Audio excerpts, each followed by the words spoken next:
Hello बच्चों, तो स्वागत करते हैं आप सबका लेक्चर नंबर 3 में। और synthetic fibres and plastic chapter हमारा चल रहा है। और पहले और दूसरे लेक्चर मैंने आपको सिंथेटिक फाइबर्स के बारे में डिस्कस कर चुके हैं। इन संश्लेषित रेशों के बारे में आपको बताया पहले और दूसरे लेक्चर में। इस तीसरे लेक्चर में हम बात करेंगे प्लास्टिक की, क्योंकि यही एक पार्ट हमारे पास बचा हुआ है इस लेक्चर का या इस चैप्टर का, और ये हमारा आखिरी लेक्चर होगा। और इस पूरे लेक्चर में हम डिस्कस करेंगे प्लास्टिक की, प्लास्टिक क्या होते हैं, क्या इसके यूजेज हैं, क्या इसके फायदे हैं और क्या इसके नुकसान हैं। इतनी सारी चीज़ें हम लोग प्लास्टिक के बारे में देखेंगे। तो स्टार्ट करते हैं आज का लेक्चर प्लास्टिक से। देखिए प्लास्टिक क्या है, जैसे मैंने आपको बताया था सिंथेटिक फाइबर के बारे में। सिंथेटिक फाइबर क्या है? एक प्रकार का पॉलीमर है, एक प्रकार का बहुलक होता है। उसी तरीके से प्लास्टिक भी क्या होता है? एक पॉलीमर है। ये भी हमारे पास में क्या है? बहुलक है। तो प्लास्टिक भी बहुलक है। जैसे संश्लेषित रेशे बहुलक होते हैं, ऐसे ही ये प्लास्टिक भी क्या होते हैं? बहुलक होते हैं। बहुलक का मतलब ये होता है, पॉलीमर का मतलब ये होता है कि ये बहुत सारे छोटी छोटी इकाइयों से मिलकर बना होता है, छोटी छोटी यूनिट से मिलकर बना होता है। और उन यूनिट्स को हम क्या बोलते हैं? मोनोमर्स। तो यानी पॉलीमर्स होते हैं, और पॉलीमर्स बनते किसके हैं? कई सारे मोनोमर्स के। जैसे एक मोनोमर, दूसरा, तीसरा, चौथा, पांचवा, ऐसे ही बहुत सारे मोनोमर्स मिलकर क्या करते हैं? पॉलीमर्स बनाते हैं।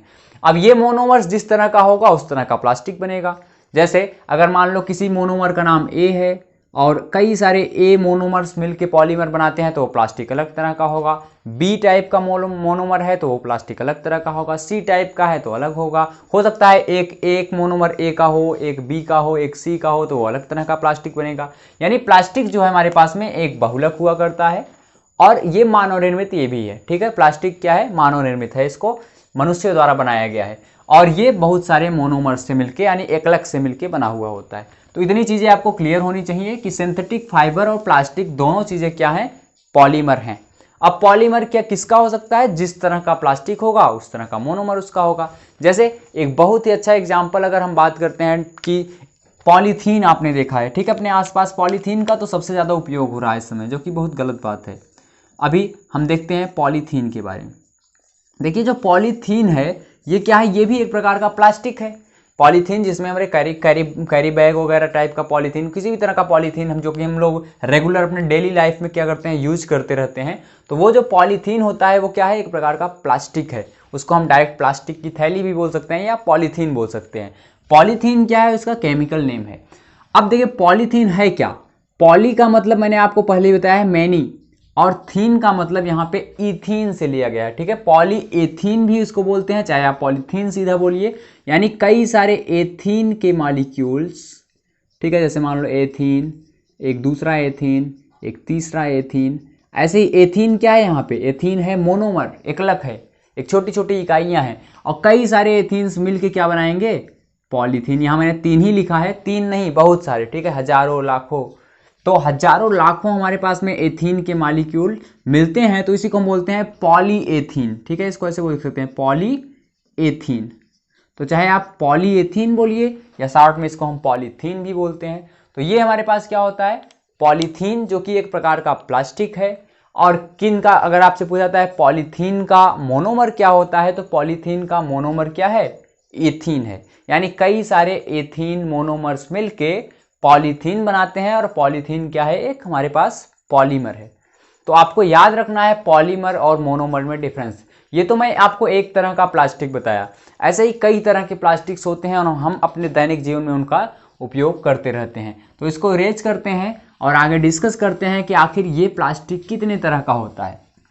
तो देखिए प्लास्टिक बनाने के लिए जैसे हम बता रहे हैं मोनोमर से मिलके प्लास्टिक बनता है पॉलीमर, तो ये कई तरीके से जुड़ सकता है। जैसे आप ये कह सकते हैं कि मान लो ये एक मोनोमर है, ठीक है, ये सीधा दूसरे मोनोमर से जुड़ा, ये तीसरे से जुड़ा, ये चौथे से जुड़ा, ये पांचवें से जुड़ा, ये छठवें से, ऐसे करके जुड़ता चला गया सीधा। तो इसको बोलते हैं हम लोग स्ट्रेट चेन पॉलीमर। क्या? Straight chain polymer. तो इसका मतलब क्या है? स्ट्रेट चेन पॉलीमर कहने का मतलब है, स्ट्रेट का मतलब सीधा, तो सीधी रेखा में अगर कोई हमारे पास में मोनोमर्स जुड़ता हुआ कोई पॉलीमर बनाता है, तो ऐसे प्लास्टिक को हम बोलते हैं स्ट्रेट चेन प्लास्टिक या स्ट्रेट चेन पॉलीमर। एक तो ये तरीका हो गया, ए टाइप ऐसे जुड़ सकता है, यानी प्लास्टिक हमारे पास में मोनोमर्स इस तरीके से जुड़े। या दूसरा तरीका ये है कि मान लो ये एक मोनोमर है, ये दूसरे से जुड़ा, ये तीसरे से जुड़ा ऐसे, और ये पहला वाला किसी और से भी जुड़ गया, ये दूसरा वाला भी किसी और से जुड़ गया, ऐसे ये इससे जुड़ गया, फिर ये इससे आपस में जुड़े हुए हैं। तो ऐसा अगर कहीं पे पॉलीमर मिलता है कि सब आपस में इस तरीके से जुड़े हुए हों तो इसको हम बोलते हैं क्रॉस लिंक्ड पॉलीमर। ठीक है, ये क्या है, सब देख रहे हो मोनोमर्स, ऐसे मान लो इधर कहीं और से जुड़ा होगा ये सब, तो ये सब क्या है, ये सब है क्रॉस लिंक्ड, इसको बोलते हैं cross linked polymer, cross linked polymer. तो क्रॉस लिंक्ड पॉलीमर और स्ट्रेट चेन पॉलीमर, दो तरह के हमारे पास में अरेंजमेंट होते हैं प्लास्टिक्स के जो मोनोमर्स जुड़ते हैं, दो ही नहीं है और कई तरीके के हो सकते हैं। हो सकता है कि क्रॉस लिंक स्ट्रेट दोनों हों, कोई ऐसा प्लास्टिक हो जिसमें स्ट्रेट चेन भी पॉलीमर्स यानी मोनोमर्स जुड़े हों और क्रॉस लिंक में भी जुड़े हुए हों। तो ये हमारे पास बेसिक दो टाइप से पॉलीमराइजेशन होता है, यानी पॉलीमराइजेशन का मतलब होता है कि जब मोनोमर्स मिलते हैं पॉलीमर बनता है, तो उस प्रोसेस को बोलते हैं पॉलीमराइजेशन या बहुलीकरण। तो अब देखिए बहुलक बनने का तरीका दो तरीके से है। अब अगर प्लास्टिक ऐसे बना है तो उसकी प्रॉपर्टीज अलग होंगी, उसके गुणधर्म अलग होंगे, और इस तरीके से जुड़ा हुआ हो तो उसके गुणधर्म अलग होंगे। इसी तरीके पे हम बांट देते हैं प्लास्टिक को दो भागों में। पहला हमारे पास होता है थर्मोप्लास्टिक, एक नए तरह का प्लास्टिक, और एक दूसरा होता है हमारे पास में थर्मोसेटिंग प्लास्टिक। देखिए जब कोई चीज़ इस तरीके से सीधी जुड़ी होगी तो उसको आपको अगर कोई बोलता है कि इसको बेंड करो, ठीक है, इसको मोड़ो, तो ऐसे पकड़ेंगे बड़ी आसानी से मुड़ जाएगा, क्योंकि ये हमारे पास मार्कर है, मान लो सीधा जुड़ता हुआ कुछ चला गया, एक लंबी चेन बन गई है, तो इसको मोड़ना आसान हो जाएगा। लेकिन अगर कोई बोलता है कि इसको बेंड करो, तो यहाँ पे कई सारे जाल जैसे स्ट्रक्चर बन गया है, इसको बेंड करना थोड़ा सा मुश्किल हो जाएगा। यानी ये वाला जो प्लास्टिक होगा ये ज़्यादा हार्ड होगा, बहुत ही कठोर होगा, मजबूत होगा आप कह सकते हैं, लेकिन ये वाला थोड़ा सा कमज़ोर होगा। तो इसी तरीके से हम इसको डिवाइड कर देते हैं। तो इसको आपको याद रखना है। तो एक हमारे पास में क्या हो गया, दो तरह के हम बता रहे हैं प्लास्टिक्स यहाँ पे आपको डिस्कस करने हैं। पहला मैं यहाँ लिख देता हूँ कौन सा, फर्स्ट थर्मोप्लास्टिक, थर्मोप्लास्टिक, इसको हिंदी में भी थर्मोप्लास्टिक ही बोलते हैं। और दूसरा हमारे पास जो प्लास्टिक है वो है थर्मोसेटिंग प्लास्टिक। ठीक है, थर्मोसेटिंग प्लास्टिक। तो दो तरह के प्लास्टिक हो गए। अब सर इसमें डिफरेंस क्या है थर्मोप्लास्टिक और क्या है थर्मोसेटिंग प्लास्टिक। देखिए बहुत बेसिक सा डिफरेंस है कि कुछ प्लास्टिक्स ऐसे होते हैं जिसको अगर हम हीट करते हैं तो मेल्ट कर जाते हैं। ठीक है, अगर गर्म करें, जैसे मान लो पॉलीथीन ही मैं लेता हूं, पॉलीथीन को अगर हम आग के पास लेके जाएंगे तो क्या होगा, वो मेल्ट कर जाएगा, गल जाएगा। तो ऐसे प्लास्टिक्स जो हीट देने पे मेल्ट हो जाते हैं, आसानी से गल जाते हैं, उसको हम क्या बोलते हैं, थर्मोप्लास्टिक। और ऐसे प्लास्टिक जिसको हीट करते रहो मेल्ट ही नहीं होगा, तो उसको क्या बोलेंगे, थर्मोसेटिंग प्लास्टिक। अब देखो क्या होते हैं, ज्यादातर स्ट्रेट चेन जो पॉलीमर होते हैं वो थर्मोप्लास्टिक होते हैं, क्योंकि ये बड़ी आसानी से मेल्ट कर जाते हैं। लेकिन क्रॉस लिंक्ड वाले क्या होते हैं, थर्मोसेटिंग प्लास्टिक वाले होते हैं। तो ऐसे समझ लीजिए आप, दो हमने यहाँ पे आपको टाइप बताए, दोनों टाइप एक एक मैच कर दिया। लेकिन हमेशा जरूरी नहीं कि स्ट्रेट चेन वाला थर्मोप्लास्टिक ही होगा या क्रॉस लिंक्ड वाला थर्मोसेटिंग प्लास्टिक ही होगा, कुछ हद तक। ठीक है, 80-90% ये सारी चीजें मैच करती हैं। कभी कभी क्या होता है कि क्रॉस लिंक्ड वाला भी थर्मोप्लास्टिक हो सकता है, क्रॉस लिंक्ड वाला थर्मोसेटिंग प्लास्टिक भी हो सकता है। लेकिन ज्यादा केसेस में आप देखेंगे क्रॉस लिंक्ड वाला थर्मोसेटिंग होगा और स्ट्रेट चेन वाला थर्मोप्लास्टिक होगा। तो ये आपको बात यहां से क्लियर हुई होगी। अब चलते हैं आगे, बात बताते हैं। तो आगे की बात यह है कि मैंने आपको इसमें क्या बताया कि ये मेल्ट ऑन हीट या हीटिंग, तो यानी गर्म करने पे ये क्या होगा, मेल्ट हो जाएगा। जबकि ये क्या होगा, do not melt on heating, ये इसको आप कितना भी हीट कर दीजिए, कितना भी गर्म कर दीजिए, ये मेल्ट ही नहीं करेगा। अब इसको आप क्या कर सकते हैं, रिसाइकल कर सकते हैं। जब ये मेल्ट हो जाएगा तो दूसरा पॉइंट आप इसको लिख सकते हैं, कैन बी रिसाइकल्ड। रिसाइकल्ड का मतलब अभी मैं आगे बताऊंगा। जैसे अब कोई चीज मेल्ट हो गई, जैसे मार्कर है, अगर ये पिघल गया तो पिघलाने के बाद इसका हम कोई नया शेप दे सकते हैं, कुछ नई तरह की चीज से बना सकते हैं। तो इसी को बोलते हैं कैन बी रिसाइकल्ड, इसका पुनः चक्रण कर सकते हैं। लेकिन थर्मोसेटिंग प्लास्टिक उल्टा है, जब ये मेल्ट ही नहीं होगा, गलेगा ही नहीं, तो ये डू नॉट रिसाइकल या कैन नॉट रिसाइकल्ड। ठीक है, इसका रिसाइकलिंग नहीं हो सकता, ये हमारे पास में रिसाइकल्ड पुनः चक्रण या पुनः प्रयोग इसका नहीं कर सकते। तो ये हो गया। एग्जाम्पल्स की बात करते हैं तो पॉलीथीन आपका जो अभी मैंने बताया, पॉलीथीन, ठीक है, या पॉलीईथीन, पॉलीथीन और पीवीसी।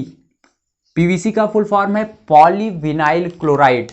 ठीक है, पॉलीविनाइल विनाइल क्लोराइड। देखिए ये क्या है कि विनाइल क्लोराइड का पॉलीमर है, इसीलिए इसको बोल रहे हैं पॉलीविनाइल क्लोराइड। पॉलीथीन क्या है, इथीन का पॉलीमर है।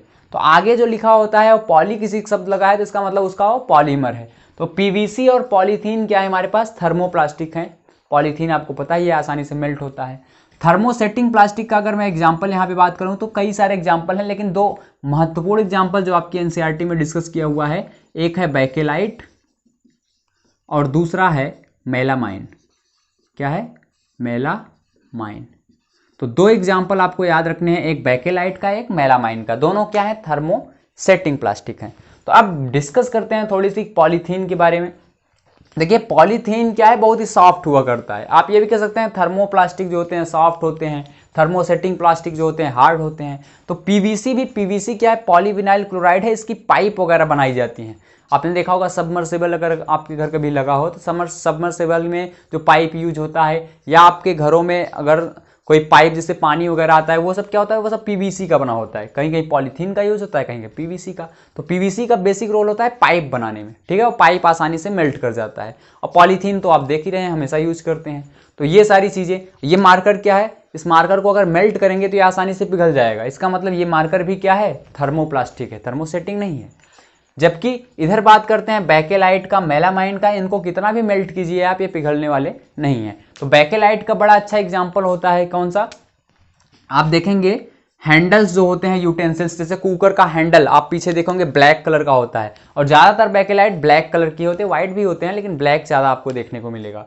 तो बेकेलाइट, कुकर का हैंडल, यानी कोई भी यूटेंसिल्स होता है जो हमारे पास बर्तन वगैरह होते हैं, जो कि हम लोग हमेशा बर्नर वगैरह पे जलाते रहते हैं, तो उसको पकड़ने के लिए, क्योंकि वो मेटल के बने होते हैं बर्तन।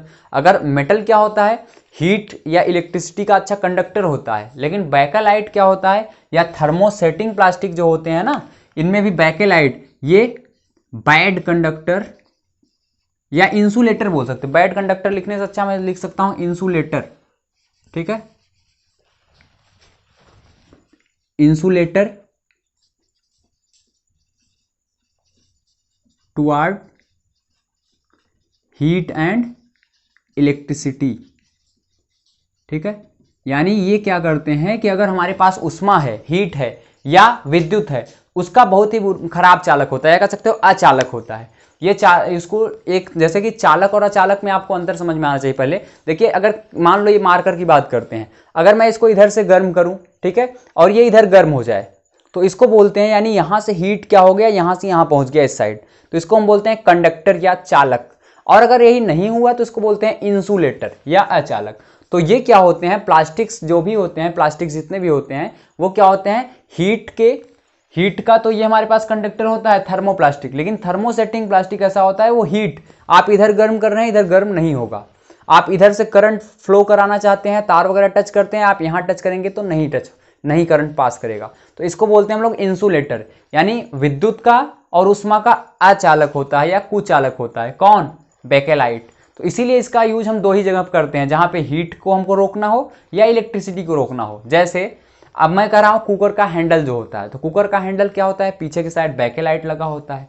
अब बेकेलाइट लगा होने के कारण क्या होगा, कारण ये है कि अगर जब हम उसको बर्नर पे गर्म करेंगे तो मेटल का कुकर गर्म होगा, अगर उसको हमको नीचे पकड़ के उतारना है हाथ से, तो हाथ हमारा जल सकता है अगर मेटल का होगा। इसीलिए मेटल के ऊपर हम बेकेलाइट की एक लेयर चढ़ा देते हैं, या उसका हैंडल बेकेलाइट का बना देते हैं, जिससे वो कितना भी हीट होगा आप, लेकिन बेकेलाइट गर्म नहीं होने वाला। क्यों, क्योंकि बेकेलाइट हीट का बैड कंडक्टर है या इंसुलेटर है, यानी ये बहुत ही खराब चालक होता है। तो हीट उधर नहीं जाएगी, हम आसानी से उसको उतार सकते हैं। अगली चीज इलेक्ट्रिसिटी का, तो इलेक्ट्रिसिटी का कहाँ यूज करते हैं हम लोग, स्विच बनाते हैं, ठीक है। तो स्विच में आपने देखा होगा जो हमारे पास फ्यूज होता है, फ्यूज वगैरह, उसमें भी हम बेकेलाइट का यूज करते हैं। या कोई भी इलेक्ट्रिक का सामान जो होता है, उसमें ज़्यादा जो प्लास्टिक यूज होती है वो कौन सी प्लास्टिक होती है, थर्मोसेटिंग प्लास्टिक। और थर्मोसेटिंग में भी बेकेलाइट का उपयोग हम लोग वहाँ पे करते हैं, ठीक। तो बेकेलाइट का एग्जाम्पल मैं आपको यहाँ पे लिख देता हूँ, हैंडल ऑफ कुकर एंड, और क्या है, हैंडल ऑफ कुकर हो गया, और इलेक्ट्रिक स्विचेज, ठीक है। तो इलेक्ट्रिक स्विच हम इसका यूज करते हैं, बनाते हैं, और हैंडल बनाते हैं कुकर वगैरह का। तो ये हो गया बैकेलाइट का उपयोग। बैकेलाइट का मेन हमारे पास जो प्रॉपर्टीज है, मेन जो प्रॉपर्टी वो है कि ये बैड कंडक्टर है हीट और इलेक्ट्रिसिटी का, या आप कह सकते हैं कि ये इंसुलेटर होता है, ठीक है, हीट और इलेक्ट्रिसिटी का। दूसरा जो हमारे पास में है ये है मेलामाइन। मेलामाइन एक अलग तरह का, दूसरे तरह का क्या है, थर्मोसेटिंग प्लास्टिक है। ये भी एक प्लास्टिक ही है मेलामाइन। इसका यूज क्या होता है, इसकी जो प्रॉपर्टी है, इसकी प्रॉपर्टी है कि ये फायर रेजिस्टेंस होता है। फायर रेजिस्टेंस, फायर रेजिस्टेंस कहने का मतलब ये है कि ये आग के प्रति प्रतिरोधक होता है। यानी अगर इसके पास इसको जलाओगे, यानी मेलामाइन से बना हुआ अगर ये मार्कर होता है, इसको आप कितना भी जलाएंगे तो जलेगा ही नहीं, ठीक है। यानी फायर रेजिस्टेंस का मतलब यही है कि जलाने पे भी नहीं जलेगा, या फायर इसकी इस पार से इस साइड नहीं आ सकती, जब जलेगा ही नहीं दूसरी साइड कहाँ पे जाएगी। तो ये इसके सबसे अच्छी प्रॉपर्टीज है, फायर रेजिस्टेंस होता है हमारे पास मेलामाइन। तो इसका सर यूज कहाँ करेंगे हम, देखो जब फायर रेजिस्टेंस है तो इसका यूज हम लोग कर सकते हैं कई जगह पे। सबसे अच्छा यूज तो ये होता है कि जो अग्निशामक होते हैं, फायर ब्रिगेड्स के जो हमारे पास में आग बुझाने वाले लोग होते हैं, वो क्या करते हैं, वो मेलामाइन से बना हुआ कपड़ा पहन लेते हैं और तो वहाँ पे आग बुझाने का काम करते हैं। मान लो उनको बिल्डिंग में जाना हुआ, वहाँ पे बहुत ज़्यादा आग लगी हुई है, तो वो आग के संपर्क में नहीं आएंगे अगर ऐसे कपड़ों को पहने हुए हैं। किनसे, मेलामाइन से बने हुए कपड़ों को पहने हुए हैं। तो ये हो गया हमारे पास में फायर रेजिस्टेंस होता है, तो इसका यूज यहीं पे है, ठीक है। किचन वेयर्स वगैरह में यूज करते हैं, जो किचन में अगर कोई काम करता है तो वो भी इसके कपड़े को पहन सकता है, इससे बना हुआ, ठीक। और कहाँ पे इसका यूज हो सकता है सर, और कहाँ पे यूज हो सकता है बताइए, मेलामाइन जो हमारे पास में है, और कहाँ पे यूज कर सकते हैं आप इसको, जहां भी आग से रिलेटेड यानी फायर से रिलेटेड कोई चीज है तो वहां पे हम मेलामाइन का यूज कर सकते हैं, ठीक। तो बैकेलाइट मैंने आपको बताया, मैंने आपको मेलामाइन के बारे में बताया। पीवीसी पॉलीथीन का यूज तो नॉर्मल है, पीवीसी पाइप बनाने में इसका यूज होता है, ठीक है। पीवीसी का क्या होता है, पाइप बनाया जाता है। और पॉलीथीन का क्या करते हैं, कैरी बैग वगैरह हम यूज करते हैं, कैरी बैग सामान ले जाने के लिए। तो ये हो गया थर्मोप्लास्टिक और थर्मोसेटिंग प्लास्टिक में क्या डिफरेंस था, क्या क्या इसके यूजेज हैं, ये सारी चीज़ें मैंने आपको बता दी, ठीक। अब देखिए कुछ प्रॉपर्टीज हैं इन प्लास्टिक की चीज़ों के, या फिर आप कह सकते हैं जो हमारे पास प्लास्टिक पॉलीमर है, इसकी कुछ प्रॉपर्टीज हैं जिसके बारे में हम डिस्कस करेंगे। तब क्यों, क्योंकि हम इसको क्यों यूज कर रहे हैं, आखिर प्लास्टिक का यूज हम इतना ज़्यादा क्यों कर रहे हैं। तो पहली प्रॉपर्टीज तो देखिए यही है कि प्लास्टिक, ज़्यादातर प्लास्टिक जो होते हैं उसको हम मेल्ट कर सकते हैं, यानी पिघला सकते हैं। अगर हम उसको पिघला सकते हैं, मेल्ट कर सकते हैं, तो उसको हम जैसा चाहें उस तरह से ढाल सकते हैं, यानी जैसा स्वरूप चाहें उसका वैसा ले सकते हैं। जैसे मार्कर अलग शेप का है तो इसका शेप हम चेंज कर सकते हैं। सबसे अच्छी बात यह है प्लास्टिक से बनी हुई चीज़ों का, तो शेप चेंज करने के नाते हर जगह पे इसका यूज है। जिस तरह का शेप चाहें हम, जैसा हमको यूजफुल लगे उस तरीके का इसका शेप बना देंगे, वैसी हमको सामग्री मिल जाएगी। कुर्सी प्लास्टिक का बना हुआ है, पेन आपका प्लास्टिक का बना हुआ है, ठीक है। अगर कोई बर्तन है वो भी प्लास्टिक का बन सकता है, मार्कर प्लास्टिक का बना हुआ है, कई सारी चीज़ें प्लास्टिक की, मोबाइल का कवर प्लास्टिक का बना हुआ है। अपने आसपास देखेंगे तो ज़्यादा से ज़्यादा चीज़ों का हम प्लास्टिक का उपयोग कर रहे हैं।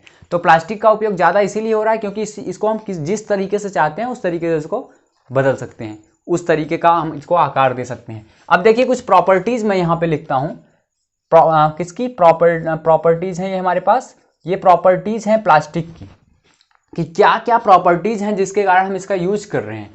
तो पहली प्रॉपर्टीज तो वही होगी जो मैंने सिंथेटिक फाइबर के बारे में बताया था। क्या था कि ये स्ट्रांग होगा, प्लास्टिक क्या होता है, थोड़ा सा स्ट्रांग होता है, और क्या होता है, चीप, सस्ता होता है, ठीक है। ड्यूरेबल होता है, लंबे समय तक चलता है ये, ठीक। लाइट होता है, लाइट वेट, लाइट का मतलब हल्का, ठीक है। तो क्या क्या हो गया, ये हल्का है, सस्ता है, मजबूत है, और क्या है, ड्यूरेबल यानी लंबे समय तक चलता है, अस्थाई, ड्यूरेबल का मतलब होता है अस्थाई, चिरस्थाई, लंबे समय तक चलता है, ठीक है। तो ये सारी प्रॉपर्टीज, पहली प्रॉपर्टीज जो हैं ये आप देखते ही होंगे। स्ट्रांग तो होते ही प्लास्टिक की चीज़ें, चीप भी होता है, सस्ता होता है। जैसे आप किसी मेटल की चीज़ को खरीदेंगे और प्लास्टिक की चीज़ों को खरीदेंगे तो प्लास्टिक क्या होता है, सस्ता होता है। ड्यूरेबल यानी लंबे समय तक चलता भी है, ठीक है। लाइट वेट, बहुत अच्छी बात है, हल्का होता है। अब इनके अलावा भी कुछ प्रॉपर्टीज इसकी ऐसी होती हैं जिसके कारण हम इसका यूज करने के लिए भी बस हो जाते हैं। माना कि यूज इसका बहुत ही खतरनाक चीज़ है, ठीक है। अगर हम ज़्यादा प्लास्टिक का यूज कर रहे हैं, आगे मैं बताऊंगा आपको कि प्लास्टिक किस तरीके से हमारे लिए खतरनाक है। देखिए अब दूसरी इसकी प्रॉपर्टीज जो है बड़ी अच्छी है कि ये जो हमारे पास में होते हैं ये नॉन रिएक्टिव होते हैं। नॉन रिएक्टिव, नॉन रिएक्टिव होने के नाते क्या, नॉन रिएक्टिव का मतलब ये होते हैं अक्रियाशील होते हैं, ये किसी से रिएक्ट नहीं करते, अक्रियाशील, ये किसी से अक्रिया वगैरह नहीं करते। तो अक्रियाशील होने के नाते इनका हम बहुत तरीके से उपयोग कर सकते हैं। जैसे नॉन रिएक्टिव होते हैं तो हम इसमें कोई भी सामान रख सकते हैं। जैसे अगर आपको एसिड दे दिया जाए, ठीक है, एसिड मान लो सल्फ्यूरिक एसिड, नाइट्रिक एसिड, कोई भी एसिड दे दिया जाए और इसको बोला जाए इसको किस कंटेनर में रखेंगे, तो आप अगर इसको किसी मेटल के कंटेनर में रखते हैं, मेटल के, तो अभी मैं चौथे चैप्टर में आपको बताऊंगा मेटल नॉन मेटल में कि कोई भी एसिड मेटल से रिएक्ट कर लेता है, धातुओं से अपक्रिया कर लेता है, तुरंत इसकी सतह को खराब कर देगा, यहाँ से हाइड्रोजन गैस वगैरह निकलने लगेगी। यानी मेटल क्या होते हैं, रिएक्ट कर लेते हैं एसिड के साथ। लेकिन अगर इसी को हम एसिड को कंटेनर में किसके रखें, प्लास्टिक के, अगर ये प्लास्टिक है तो यहाँ पे रिएक्शन नहीं होगी, हम इसको आसानी से रख सकते हैं। यानी एसिड को रखने के लिए हम प्लास्टिक का यूज कर सकते हैं, लेकिन एसिड को रखने के लिए हम मेटल का यूज नहीं कर सकते। तो इसीलिए मैं कह रहा हूँ कि ये नॉन रिएक्टिव होने के नाते इसका यूज ज़्यादा है। जैसे आप अगर अचार बनाते हैं, ठीक है, पिकल्स वगैरह बनाते हैं आप, तो और या जैम वगैरह बनाते हैं, तो उसको देखोगे आप कि ज़्यादातर जैम या सिरका है, विनेगर, इन सारी चीज़ों को हम प्लास्टिक के बोतल्स में रखते हैं। क्यों आखिर प्लास्टिक की बोतल्स में रखते हैं? विनेगर हमारे पास एसिड है, अगर उसको मैं किसी भी मेटल के कंटेनर में रखूंगा तो तुरंत खराब हो जाएगा, लेकिन अगर मैं प्लास्टिक में रखता हूं तो खराब नहीं होगा। कारण यही है कि प्लास्टिक नॉन रिएक्टिव है, वो किसी से रिएक्ट नहीं करता। अचार वगैरह भी आप प्लास्टिक की बर्तनों में ही रखेंगे या तो कांच के बर्तन में रखेंगे। कांच भी रखेंगे तो कांच क्या है, एक तरह का प्लास्टिक या सिंथेटिक चीज़ें हैं, सिंथेटिक फाइबर्स बोल सकते हैं आप उसको। लेकिन अगर मेटल में रखते हैं तो गड़बड़ हो जाता है। तो यही चीज़ नॉन रिएक्टिव, इसका बहुत ही अच्छा हमारे पास प्रॉपर्टीज़ है प्लास्टिक की, जिसके लिए हम इसका ज़्यादा यूज़ करने के लिए बेबस हो जाते हैं। ठीक, अगली चीज़ क्या है, नॉन रिएक्टिव के अलावा क्या कोई और चीज़ है जिसके कारण हम इसका यूज़ करते हैं? तो बिल्कुल एक और ही बड़ा अच्छा एग्जाम्पल अभी मैंने आपको यहाँ पे बताया कि ये पुअर कंडक्टर होता है। पुअर कंडक्टर ऑफ किसका किसका, हीट का एंड इलेक्ट्रिसिटी, इलेक्ट्रिसिटी यानी विद्युत और उष्मा का ये बहुत ही खराब चालक होता है। उष्मा का चालक हालांकि थर्मोप्लास्टिक होते हैं, लेकिन थर्मोसेटिंग प्लास्टिक क्या होते हैं, इसमें ये थोड़ा सा अपवाद में आ गया। हीट, इलेक्ट्रिसिटी ठीक है, दोनों में काम करेगा, लेकिन हीट क्या होता है, थर्मोसेटिंग प्लास्टिक हीट को कंडक्ट का मतलब एक तरफ से दूसरी तरफ नहीं जाएंगे, लेकिन हीट के प्रति मेल्ट हो जाते हैं। लेकिन थर्मोप्लास्टिक हमारे पास में जो है वो हीट के रिस्पांस में भी मेल्ट नहीं करता, तो इसलिए इसकी और सारी चीज़ें बनाई जाती है। अभी भी मैंने बताया कि हीट के लिए हम इसका कुकर के हैंडल पे यूज़ कर रहे हैं, हम इसका इलेक्ट्रिक स्विच बना रहे हैं। ठीक है, इलेक्ट्रिक स्विच, अब आप कहेंगे कि अगर बल्ब का होल्डर है, बल्ब का होल्डर क्या मेटल का बना दिया जाए? नहीं, बल्ब का होल्डर तो प्लास्टिक का ही रहेगा। दूसरी चीज़, मेलामाइन फायर रेजिस्टेंस चीज़ों को बनाने के लिए यूज किया जाता है। इलेक्ट्रिसिटी और हीट के कारण भी इसका यूज बहुत ज़्यादा, आप देखते हैं वायर्स जो होते हैं, वायर्स के ऊपर प्लास्टिक की कोटिंग होती है, कोई भी तार आप देखेंगे उसके ऊपर प्लास्टिक की कोटिंग होती है। कारण यह है कि प्लास्टिक क्या है, बैड कंडक्टर या पुअर कंडक्टर है इलेक्ट्रिसिटी का। तो वो क्या होता है कि अगर वायर को खुला छोड़ देंगे हम तो उसको टच करेंगे तो आपको शॉक लग जाएगा, लेकिन अगर उसके ऊपर हम प्लास्टिक की कोट लगा देते हैं, कोटिंग कर देते हैं, तो इलेक्ट्रिसिटी का बैड कंडक्टर हो जाएगा और हम उसका आसानी से यूज कर सकते हैं। तो ये सारी कुछ प्रॉपर्टीज थी प्लास्टिक की जिसके कारण हम इसका यूज करते हैं। अब बात करते हैं प्लास्टिक और इन्वायरमेंट की। तो क्या हम इतना ज़्यादा प्लास्टिक का यूज कर रहे हैं, ये हमारे लिए ज़्यादा अच्छा है या ख़राब है? तो अगर अपने फायदे के लिए देखें तो ये सारी चीज़ें तो हमारे लिए अच्छी हैं, लेकिन क्या इन्वायरमेंट पे कोई असर पड़ेगा अगर हम प्लास्टिक का यूज़ करते हैं? तो बिल्कुल इन्वायरमेंट में इसका बहुत ही बुरा प्रभाव पड़ता है प्लास्टिक का। ठीक है, हमारे इन्वायरमेंट यानी वातावरण पे इस प्लास्टिक का बहुत ही खराब असर पड़ता है। मेलामाइन के बारे में और सारी आप कई सारी चीज़ों को पढ़ सकते हैं कि फायर रेजिस्टेंस के अलावा भी कई जगहों पे मेलामाइन का यूज होता है। कहाँ पे होता है, आप इसको बुक पढ़ेंगे, वहाँ पे मैं आपके लिए इसको छोड़ रहा हूँ कि मेलामाइन का एक जगह और उपयोग होता है, बड़ा ही अच्छा उपयोग होता है। थोड़ी देर में हो सकता है मैं लास्ट में आपको बता दूँ, तब तक आप दिमाग लगाते रहिए। अगर आपको नहीं पता है तो आप बुक लीजिए, उसको पढ़िए कि मेलामाइन का फायर रेजिस्टेंस के अलावा और कहाँ पर हम यूज करते हैं। ठीक, अब चलते हैं। अब देखिए ये सारी चीज़ें तो हो गई, अब इसके अलावा क्या होता है कि मैं बता रहा हूं कि इन्वायरमेंट में इसका बहुत ही खराब प्रभाव पड़ता है। इन्वायरमेंट में प्रभाव पड़ने का मतलब यह है, इसको मैं इरेज करता हूं थोड़ा सा। अब मैं लिखता हूं प्लास्टिक और इन्वायरमेंट। ठीक है, यानी प्लास्टिक और हमारा पर्यावरण, क्या क्या दिक्कत है अगर हम ज़्यादा से ज़्यादा प्लास्टिक का यूज करते हैं? तो देखिए दिक्कत ये है सबसे बड़ी कि प्लास्टिक हमारे पास में होता है नॉन बायोडिग्रेडेबल, यानी ये क्या होता है, कभी समाप्त नहीं होता। ठीक है, प्लास्टिक कैसा होता है, plastic are non biodegradable. Non biodegradable का मतलब ये होता है कि ये जो हमारे पास में होते हैं ये कभी भी अजैव निम्नीकरणीय होते हैं। अजैव नॉन बायोडिग्रेडेबल का हिंदी में अर्थ है अजैव निम्नीकरणीय।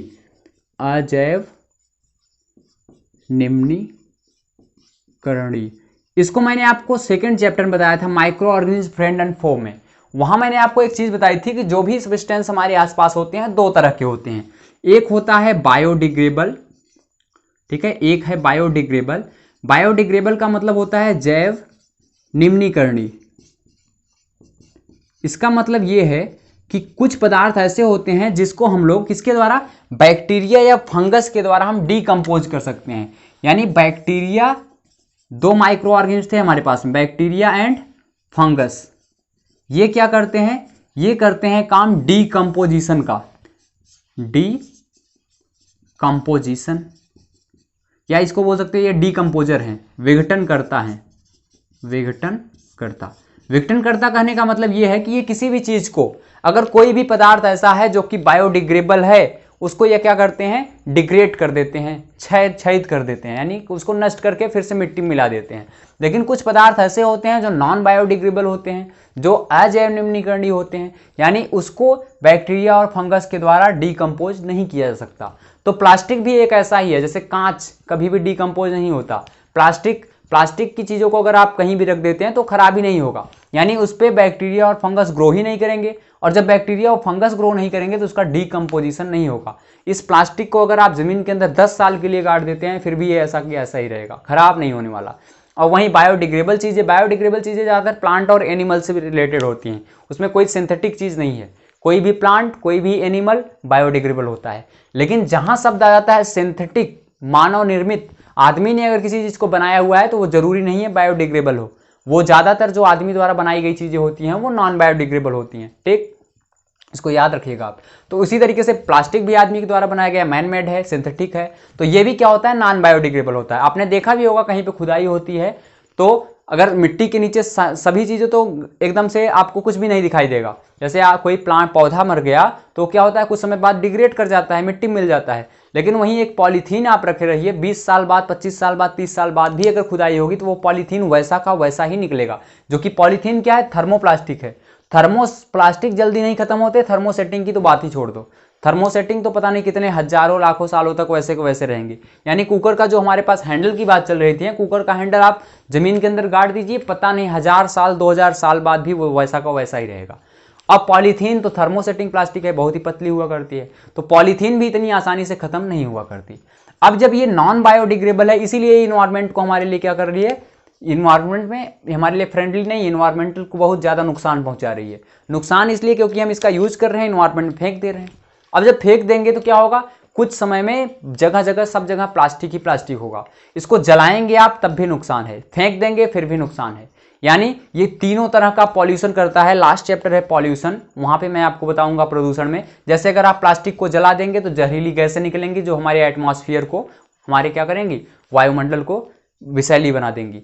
अगर इसको आप मिट्टी में डाल देते हैं तो मृदा प्रदूषण हो जाएगा, सॉयल पॉल्यूशन हो जाएगा। यानी जलाए तो एयर पॉल्यूशन हो गया, मिट्टी में डाल दिए तो सॉयल पॉल्यूशन हो गया। सॉयल पॉल्यूशन का मतलब यह है कि मिट्टी में अगर प्लांट्स को उगाओगे, जहां पे पॉलीथीन होगा वहां पे कोई भी प्लांट ग्रो नहीं करेगा। वैसे ही आप फेंक दिए तो जानवरों के लिए खतरा। जानवर वगैरह क्या करते हैं, जगह जगह कुछ ना कुछ खाते रहते हैं, साथ में अगर पता लगा पॉलीथीन को खा गए तो वो मर जाएंगे। अगली चीज और किस तरीके से सर ये नुकसानदायक है, और एक तो खत्म नहीं हो रहा है, तो सॉयल पॉल्यूशन हो गया। पानी में डाल दोगे तो वाटर पॉल्यूशन हो गया, पानी में भी नहीं सड़ने वाला, ये खत्म नहीं होने वाला, तो ये बहुत ही खतरनाक हो जाता है। इसीलिए हम कहते हैं प्लास्टिक का उपयोग हमको अब धीरे धीरे, हम लोग क्या कर रहे हैं, प्लास्टिक से दूर जा रहे हैं धीरे धीरे। दूर का मतलब प्लास्टिक का प्रयोग हम धीरे धीरे कम कर रहे हैं। कारण यही है कि प्लास्टिक अगर का प्रयोग इसी तरीके से करते रहें तो एक समय ऐसा आएगा कि हमारे आसपास प्लास्टिक ही दिखाई देगा, क्योंकि ये खत्म तो हो नहीं रहा है। तो इसलिए हम प्लास्टिक का उपयोग कम से कम करें। अभी रिसेंटली 5R रूल निकाला गया है, 5R, ठीक है। 5R का मतलब यहाँ पे मैं आपको समझाता हूँ, प्लास्टिक के केस में ही है ये सारी चीजें, कि 5R का मतलब ये है कि सबसे पहला R जो यहाँ पे रिलेट किया गया है वो है कि हम लोग क्या करें, रिफ्यूज कर दें। रिफ्यूज का मतलब ये है कि हम प्लास्टिक को लेने से ही मना कर दें। जैसे अगर आपको कोई पॉलीथीन दे रहा है, आप गए हैं मार्केट में मान लो सब्जी लाने, वेजिटेबल्स लाने, और आपको कोई पॉलीथीन में दे रहा है तो उसको आप रिफ्यूज कर दिए, पॉलीथीन मत लीजिए, आप प्रयोग ही कम करिए उसका एकदम।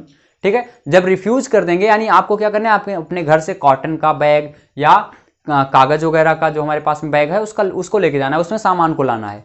तो पहली चीज तो रिफ्यूज करिए। 5R में 1R का मतलब है रिफ्यूज, मना कर दीजिए सीधा।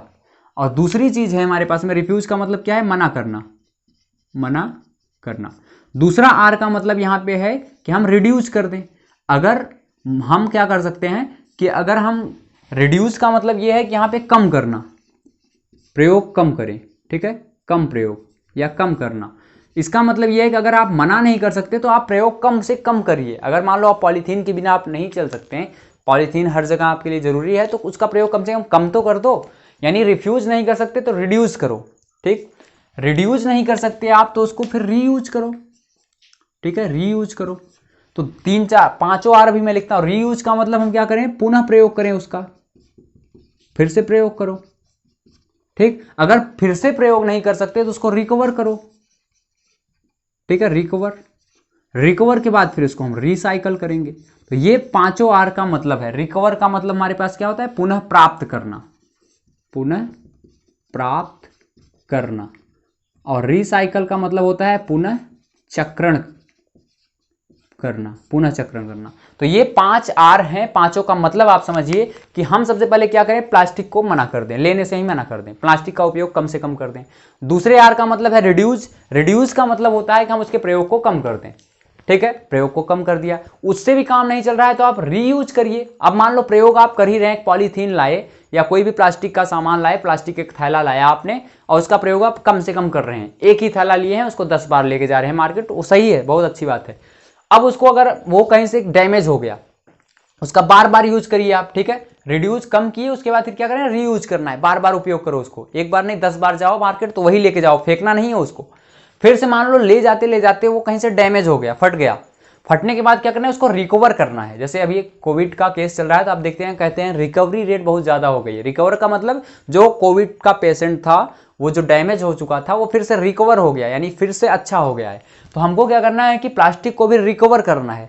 रिकवर का मतलब प्लास्टिक का थैला आप यूज कर रहे हैं, बार बार रीयूज करते करते वो डैमेज हो सकता है। अब जब डैमेज हो गया तो उसको आप क्या करिए, उसको फेंकिए मत, डैमेज होने के बाद भी मत फेंकिए उसको आप सिलाई करवाइए, जहां पे वो डैमेज हुआ है, जहां पे फटा हुआ है उसको सिल दीजिए, फिर से लेकिन यूज करिए उसको।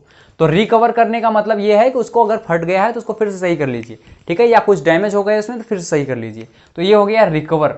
और अगर रिकवर बार बार बहुत ज्यादा डैमेज हो गया तब उसको रिसाइकल कर दीजिए। रिसाइकल का मतलब उसको अभी फेंकना नहीं है, अभी भी कूड़े के लिए अलग अलग व्यवस्था की गई। पॉलीथीन को अलग एक जगह इकट्ठा कीजिए, वो जाएगा फैक्ट्री में। फैक्ट्री में जब रिसाइकल होगा तो उसके नई नई चीजें बनेंगी। जैसे पॉलीथीन को अगर हम इकट्ठा करते हैं तो पॉलीथीन से बाद में नई चीजें बन सकती हैं। जैसे कागज का आपने सुना होगा, कागज कई बार रिसाइकल होता है। जो आप रफ कागज यूज करते हैं वो लगभग 7वीं 8वीं बार कागज का रिसाइकलिंग करके आता है। पहली बार कागज आया तो व्हाइट होता है, थोड़ा सा ब्लैक हुआ, थोड़ा सा ब्लैक और ज्यादा ब्राउन ब्राउन, ऐसे करके कलर चेंज होता जाता है, आपने देखा होगा। तो कागज की कई सारी क्वालिटीज होती हैं, बार बार रिसाइकल करते हैं, तो प्लास्टिक को भी आप रिसाइकल करिए। तो ये 5 R अगर आप अपनाएंगे अपने जीवन में तो जाहिर सी बात है कि हमारा इन्वायरमेंट बहुत ही ज्यादा क्या हो जाएगा, प्योर हो जाएगा। प्योर का मतलब ये है कि उसमें विषैली गैसें नहीं पाई जाएंगी, पॉल्यूशन नहीं होगा। तो पॉल्यूशन को बचाने के लिए हमको क्या करना है, 5R रूल को फॉलो करना है। और ये 5R रूल जो हमारे पास में है, किसके केस में होता है, प्लास्टिक के ही केस में है। ठीक, तो ये कुछ बातें थी आपको प्लास्टिक के बारे में मैंने बताया। बस इतनी ही बातें आपको क्लियर करनी है प्लास्टिक के बारे में, और कुछ यहाँ पे बचा हुआ नहीं है। एक जो मैंने आपको पूछा था मेलामाइन का, आप कमेंट करिएगा। ठीक है, पढ़ने के बाद बुक को कमेंट करिएगा, सर मेलामाइन का आपने एक यूज बताया, फायर रेजिस्टेंस में इसका यूज करते हैं, कपड़े बनाते हैं, तो और एक यूज आप बताइए कि मेलामाइन का उपयोग हम कहाँ पे करते हैं। ठीक है, तो मिलते हैं आपसे किसी नेक्स्ट चैप्टर को पढ़ाते हुए किसी नेक्स्ट लेक्चर में। तब तक के लिए धन्यवाद।